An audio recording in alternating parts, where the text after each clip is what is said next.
ভারতের সঙ্গে যুক্তরাষ্ট্রের 10 বছরের প্রতিরক্ষা চুক্তি স্বাক্ষর, কি কৌশলে রাশিয়া ওয়াশিংটন দুই পক্ষকে হাতে রাখছে নয়াদিল্লি। ট্রাম্পের পারমাণবিক অস্ত্র পরীক্ষার ঘোষণায় ক্ষোভ জানালো ইরান, রাশিয়া, চীন, কোন পথে হাঁটবে যুক্তরাষ্ট্র। যুদ্ধবিরতির মেয়াদ বাড়ালো পাকিস্তান, আফগানিস্তান সীমান্তে সংঘাত এড়াতে কড়া হুঁশিয়ারি পাক সেনাপ্রধানের। আসসালামু আলাইকুম, দেখছিলেন Bangla vision world news headline. যুক্তরাষ্ট্রের সঙ্গে 10 বছরের বিশাল প্রতিরক্ষা চুক্তি স্বাক্ষর করেছে ভারত। রাশিয়ার তেল ও অস্ত্র কেনার উপর ট্রাম্পের হুঁশিয়ারি সত্ত্বেও দ্বিমুখী কৌশল অবলম্বন করছে নয়াদিল্লি। এই চুক্তি ভারত মার্কিন সামরিক সম্পর্ক আরও মজবুত করবে। ফেব্রুয়ারিতে প্রধানমন্ত্রী মোদির আমেরিকা সফরের সময় বিপুল সামরিক সরঞ্জাম বিক্রির প্রতিশ্রুতি দিয়েছিলেন ট্রাম্প। এবারের চুক্তি ছিল সেটারই ফল। বিশ্লেষকরা বলছেন, রাশিয়ার নির্ভরতা কমিয়ে দুই পক্ষ থেকে সুবিধা নেওয়াই ভারতের মূল উদ্দেশ্য। হাফিজুল ইসলামের ডেস্ক রিপোর্টে বিস্তারিত। শত্রুতা পাশে রেখে যুক্তরাষ্ট্রের সঙ্গে দীর্ঘ 10 বছরের প্রতিরক্ষা চুক্তি করেছে ভারত। মালয়েশিয়ায় আসিয়ান সম্মেলনের মাঝে এক বৈঠকে সমঝোতা স্বাক্ষর করেন ভারতীয় প্রতিরক্ষা মন্ত্রী রাজনাথ সিং এবং মার্কিন প্রতিরক্ষা সচিব পিট হেগসেথ। রাশিয়ার তেল ও অস্ত্র কেনা বন্ধে প্রেসিডেন্ট ডোনাল্ড ট্রাম্পের হুঁশিয়ারি কৌশলে এড়িয়ে চলছে নয়াদিল্লি। এই নিয়ে তুমুল টানাপোড়েনের মাঝে ওয়াশিংটনের সাথে মোদি সরকারের ঘনিষ্ঠতা বৃদ্ধিকে উদ্দেশ্যমূলক মনে করেন বিশ্লেষকেরা। তাদের দাবি, রাশিয়া নির্ভরতা কমিয়ে দুই কূল রক্ষাই ভারতের মূল লক্ষ্য। আগামী দশকে আমেরিকার সঙ্গে সম্পর্ক আরও মজবুত হলে আঞ্চলিক রাজনীতিতে কতটা এগিয়ে থাকবে নয়াদিল্লি? গত কয়েক বছরে দ্রুত বৃদ্ধি পেয়েছে ভারত আমেরিকার মধ্যকার সামরিক সম্পর্ক। প্রধানমন্ত্রী নরেন্দ্র মোদীর যুক্তরাষ্ট্র সফরে বিপুল পরিমাণ সামরিক সরঞ্জাম বিক্রির প্রতিশ্রুতি দিয়েছিলেন ডোনাল্ড ট্রাম্প। সেই লিস্টে F-35 স্টেলথ বিমানও থাকার সম্ভাবনা রয়েছে। যুক্তরাষ্ট্রের সঙ্গে এবারের চুক্তি ভারতকে দিতে পারে বহুমুখী সুবিধা। আমরা ফোনে 3 বার কথা বলেছি, কিন্তু আজকে আসিয়ান প্রতিরক্ষা মন্ত্রীদের মিটিংয়ে পাশাপাশি দেখা হয়ে সত্যি খুশি হয়েছি। 10 বছরের এই চুক্তি স্বাক্ষরের সুযোগে আমাদের নিয়মিত দেখা হবে। এর কারণে আমাদের মধ্যে প্রতিরক্ষা সম্পর্কের নতুন দরজা খুলবে, সে ব্যাপারে আমি নিশ্চিত। আপনাকে ধন্যবাদ। আপনার নেতৃত্বে ভবিষ্যতে আমরা প্রতিরক্ষা খাতে আরো বেশি কিছু করতে পারব। রাশিয়া এখনও ভারতের প্রধান অস্ত্র সরবরাহকারী। মস্কোর সঙ্গে দিল্লির দীর্ঘদিনের প্রতিরক্ষা সম্পর্ক ট্রাম্প প্রশাসনের জন্য বড় ধরনের বিরক্তির কারণ হয়ে দাঁড়িয়েছে। তবে রাশিয়া থেকে প্রতিরক্ষা আমদানি ধীরে ধীরে কমিয়ে আনছে ভারত। সামরিক সরঞ্জাম আমদানিতে একতরফা নির্ভরতা হ্রাস ও দেশীয় উৎপাদনে জোর দিচ্ছে তারা। এবারের স্বাক্ষরিত চুক্তি ভারত যুক্তরাষ্ট্রের সম্পর্ক আরও মজবুত করবে, এমনটাই বলছেন ট্রাম্পের যুদ্ধমন্ত্রী। ভারত যুক্তরাষ্ট্রের সম্পর্ক বিশ্বের অন্যতম গুরুত্বপূর্ণ সম্পর্ক। দুই দেশের যৌথ স্বার্থ, পারস্পরিক বিশ্বাস এবং একটি নিরাপদ ও সমৃদ্ধ ইন্দো প্যাসিফিক নিশ্চিত করা আমাদের কৌশলগত অবস্থানের মূল ভিত্তি। ভারত বিশ্বের সবচেয়ে প্রাচীন এবং সবচেয়ে বড় গণতান্ত্রিক দেশ। আগামী 10 বছরের জন্য যে প্রতিরক্ষা কাঠামো আমরা স্বাক্ষর করেছি তা অত্যন্ত গুরুত্বপূর্ণ। দুই দেশের সেনাবাহিনীর জন্য এটি বড় একটি ধাপ। ভবিষ্যতে দ্বিপক্ষীয় সহযোগিতার রোডম্যাপ আরও গভীর হবে। আমাদের প্রতিরক্ষা সম্পর্ক ইতিমধ্যে শক্তিশালী। সমঝোতার মাধ্যমে সেটা আরও জোরালো হয়েছে।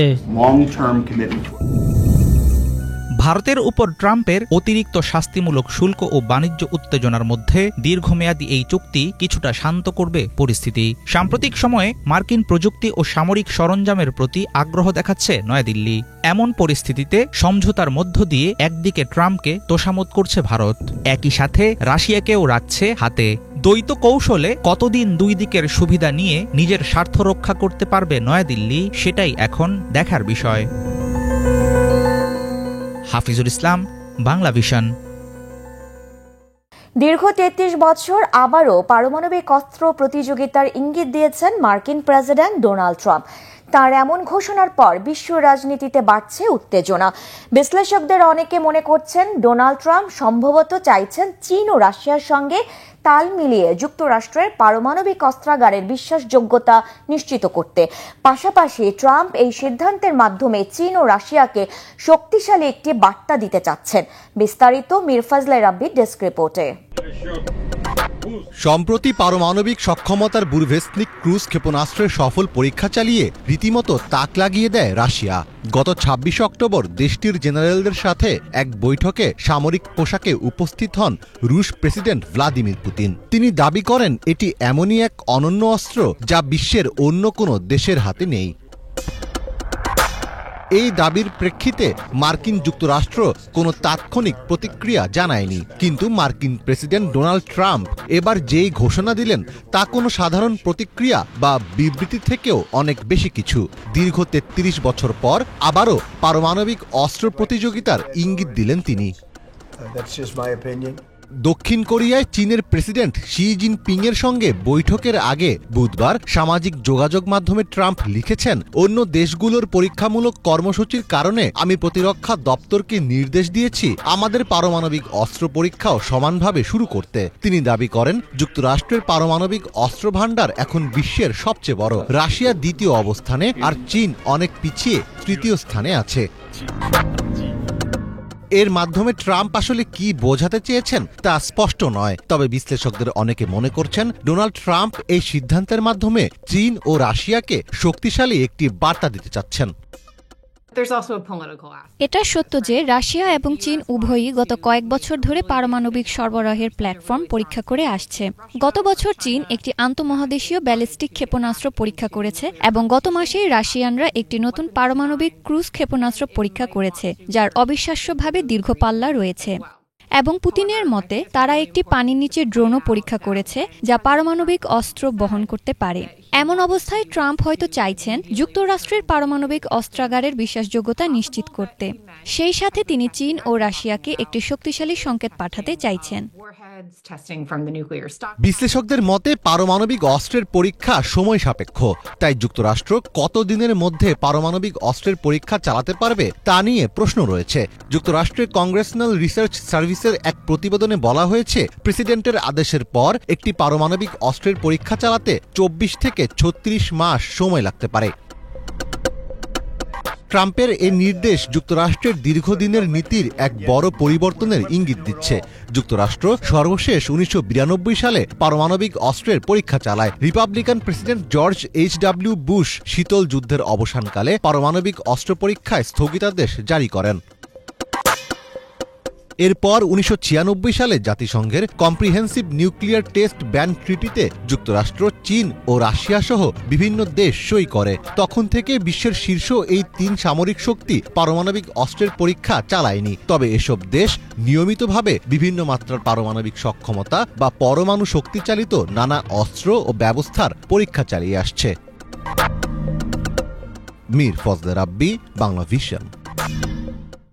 যুক্তরাষ্ট্রের প্রেসিডেন্ট ডোনাল্ড ট্রাম্পের পারমাণবিক অস্ত্র পরীক্ষা কার্যক্রম শুরুর ঘোষণায় গভীর উদ্বেগ জানিয়েছে চীন, রাশিয়া ও ইরান। বৃহস্পতিবার ইরানের পররাষ্ট্রমন্ত্রী আব্বাস আরাকচি নিন্দা জানিয়ে একে ট্রাম্পের দায়িত্বজ্ঞানহীন পদক্ষেপ বলে মন্তব্য করেন। বলেন, প্রতিরক্ষা বিভাগকে যুদ্ধ বিভাগ হিসেবে পুনঃনামকরণ করে আবারও পরমাণু অস্ত্র পরীক্ষার কার্যক্রম শুরু করছে অত্যাচারী আমেরিকা।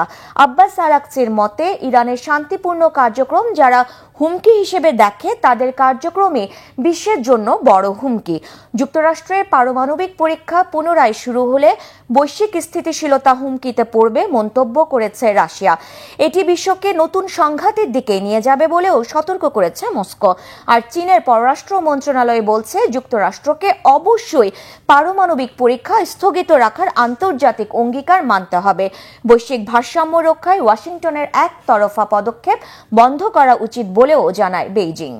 ওমরা ভিসার মেয়াদ কমানোর সিদ্ধান্ত নিয়েছে সৌদি আরব। একাধিক কারণ উল্লেখ করে বলা হয়েছে আরও বেশি মানুষকে ওমরার সুযোগ দিতে আগামী সপ্তাহ থেকে নতুন সিদ্ধান্ত কার্যকর হবে। সৌদি আরবে গরমকাল শেষ হয়ে ঠান্ডা আবহাওয়া শুরু হওয়ায় ওমরাহ যাত্রীর সংখ্যাও বেড়েছে। এই জন্য কাবায় ভিড় কমাতে সার্বিক বিবেচনায় সৌদির হজ ও ওমরা মন্ত্রণালয় পরিবর্তিত এই সিদ্ধান্ত ঘোষণা করেছে। বিবৃতিতে বলা হয়েছে ওমরা ভিসার মেয়াদ ৩ মাস থেকে ১ মাসে নামানো হচ্ছে। যেদিন ভিসা ইস্যু হবে সেদিন থেকে ১ মাসের মেয়াদ শুরু হবে।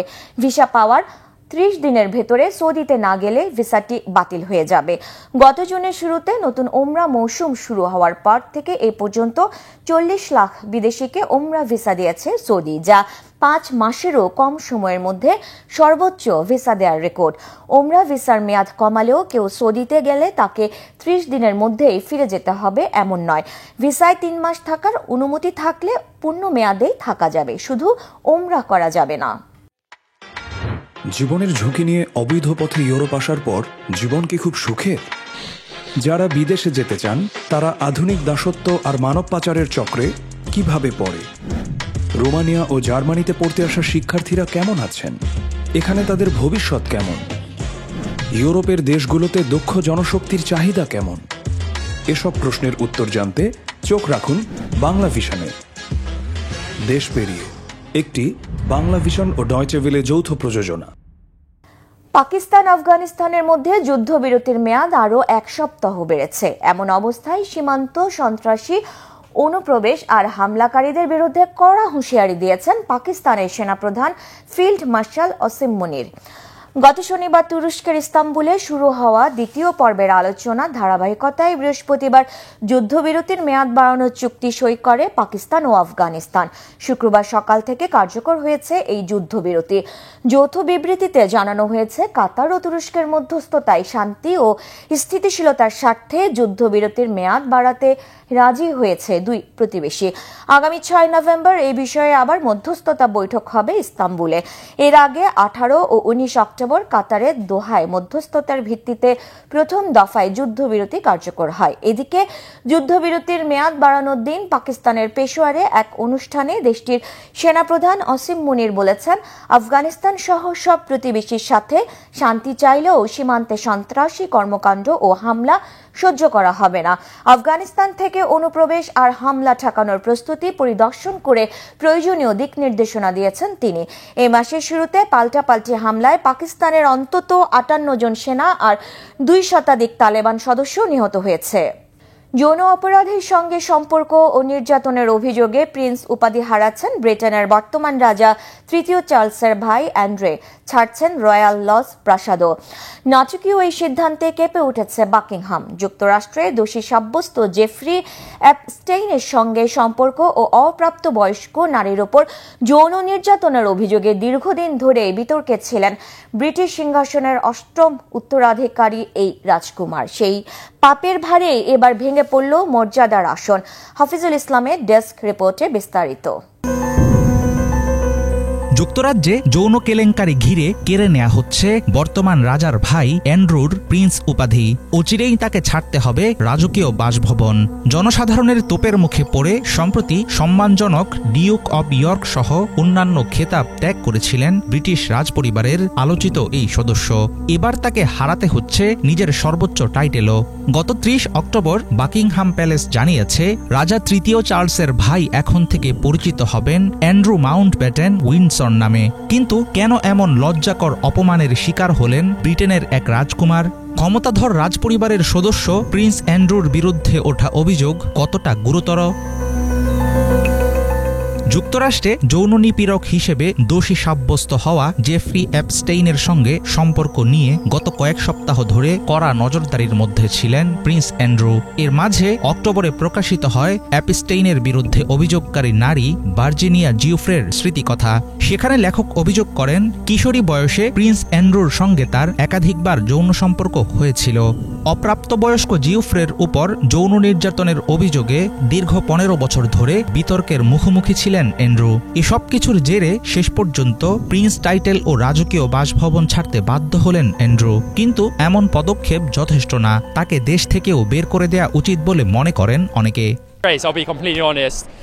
এমনটা একেবারেই লজ্জাজনক। আমি সত্যি বলছি, তিনি দেশের প্রতিনিধিত্ব করেন, ইংল্যান্ডের মুখ হিসেবে পরিচিত। কিন্তু এই চেহারাই কি আমরা দেখতে চাই? এটা কি ব্রিটেনের জনগণের প্রতিচ্ছবি? না, একদমই না। এটা চরম লজ্জার। তার রাজকীয় উপাধি কেড়ে নেওয়া হয়েছে, এতে আমি খুশি। আসলে তাকে দেশ থেকেও বের করে দেওয়া উচিত, কারণ এই ধরনের লোকেরা আমাদের টাকাতেই বেঁচে থাকে। রাজা 3য় চার্লসের নির্দেশে প্রিন্স অ্যান্ড্রুর খেতাব ও রয়্যাল লজের লিজ বাতিল বাতিলের আনুষ্ঠানিক প্রক্রিয়া শুরুর কথা জানিয়েছে বাকিংহাম প্যালেস। 2004 সাল থেকে যে রাজকীয় বাসভবনে তিনি বসবাস করছিলেন সেটি নামমাত্র টাকা দিয়ে 75 বছরের জন্য লিজ নিয়েছিলেন অ্যান্ড্রু। বাড়ি ছাড়ার পর স্যান্ডরিংহাম এস্টেটের ব্যক্তিগত আবাসনে বসবাস করবেন তিনি। যুক্তরাজ্যের অনেক নাগরিক মনে করেন সিংহাসনের উত্তরাধিকার তালিকার 8ম স্থানে থাকা প্রিন্স অ্যান্ড্রুর এই পরিণাম সত্যিই হতাশার। আমরা আগেই বুঝেছিলাম এমন কিছু হবে। খবর বের হতেই বোঝা গেল মারাত্মক কিছু ঘাপলা হচ্ছে। যেভাবে তাকে সব দোষ থেকে মুক্ত করা হয়েছে, তালিকা থেকে সরিয়ে দেওয়া হয়েছে আর অভিযোগ ঢেকে দেওয়া হয়েছে, এটা আসলেই লজ্জাজনক। এই মানুষটি রাজপরিবারের সদস্য, তারা তো আমাদের নেতা, অথচ এভাবেই নিজেদের ক্ষমতা ব্যবহার করে তারা নিয়মের বাইরে থেকে যায়। কথায় আছে পাপ নাকি বাপকেও ছাড়ে না। ক্ষমতার ছত্রছায়ায় লুকানো লজ্জা একদিন ঠিকই বাইরে আসে। তখন কোনো মর্যাদা, উপাধি বা প্রতিশ্রুতি কাজে আসে না। খেতাব হারানো রাজকুমার অ্যান্ড্রুর যৌন নির্যাতনের অভিযোগ ঘিরে যে গাঢ় কলঙ্কের দাগ লাগলো ব্রিটিশ রাজপরিবারে, সেটা অনেকদিন মনে রাখবে ব্রিটেনের মানুষ। হাফিজুল ইসলাম, বাংলা ভিশন। যুক্তরাষ্ট্রে অভিবাসন প্রত্যাশীদের স্বপ্ন ভঙ্গের ব্যবস্থা আরও পাকাপোক্ত করলেন মার্কিন প্রেসিডেন্ট ডোনাল্ড ট্রাম্প। শরণার্থী হিসেবে যুক্তরাষ্ট্রে আশ্রয়ের বার্ষিক সীমা সর্বনিম্ন পর্যায়ে নামানোর নজিরবিহীন সিদ্ধান্ত হয়েছে। সেই সাথে বন্ধ হয়েছে অভিবাসীদের ওয়ার্ক পারমিট স্বয়ংক্রিয় নবায়নের ব্যবস্থা। প্রেসিডেন্ট ট্রাম্প এশিয়া সফর শেষে দেশে না ফিরতেই এমন ঘোষণায় উদ্বেগ ছড়িয়ে পড়েছে যুক্তরাষ্ট্রে অভিবাসন প্রত্যাশীদের মধ্যে। শরণার্থী আশ্রয়ের নতুন সীমা অনুযায়ী বছর প্রতি সর্বোচ্চ 7,500 জনকে আশ্রয় দেবে যুক্তরাষ্ট্র, যা আগের বছরের তুলনায় প্রায় 94% কম। গত বছর প্রেসিডেন্ট জো বাইডেন প্রশাসনের আমলে এই সংখ্যাটি ছিল 1,25,000। এছাড়া নতুন নির্দেশনায় শরণার্থী হিসেবে আশ্রয়ের ক্ষেত্রে দক্ষিণ আফ্রিকা শ্বেতাঙ্গদের অগ্রাধিকার দেওয়া হবে। যুক্তরাষ্ট্রের ফেডারেল রেজিস্টারে প্রকাশিত বিজ্ঞপ্তিতে এমন সিদ্ধান্তের পেছনে মানবিক উদ্বেগ ও জাতীয় স্বার্থের অজুহাত দেওয়া হলেও সুনির্দিষ্ট কোনো কারণ উল্লেখ নেই। এদিকে অভিবাসীদের ওয়ার্ক পারমিট নবায়নের রাস্তা আরও কঠিন করার নির্দেশনা জারি করেছে হোমল্যান্ড সিকিউরিটি বিভাগ। বলা হয়েছে 2025 সালে 30 অক্টোবর বা তারপর থেকে কাজের অনুমতি পত্র EAD নবায়নের আবেদন করা অভিবাসী কর্মীরা স্বয়ংক্রিয়ভাবে মেয়াদ বাড়ার সুযোগ পাবে না। বাইডেন সরকার আমলে ওয়ার্ক পারমিটের মেয়াদ শেষ হলেও সময় মতো নবায়নের আবেদন করে নির্ধারিত কিছু শর্ত পূরণ করলে 540 দিন পর্যন্ত কাজ চালিয়ে যেতে পারতেন অভিবাসীরা। এই ছিল আজকের মতো, সাথে থাকায় ধন্যবাদ।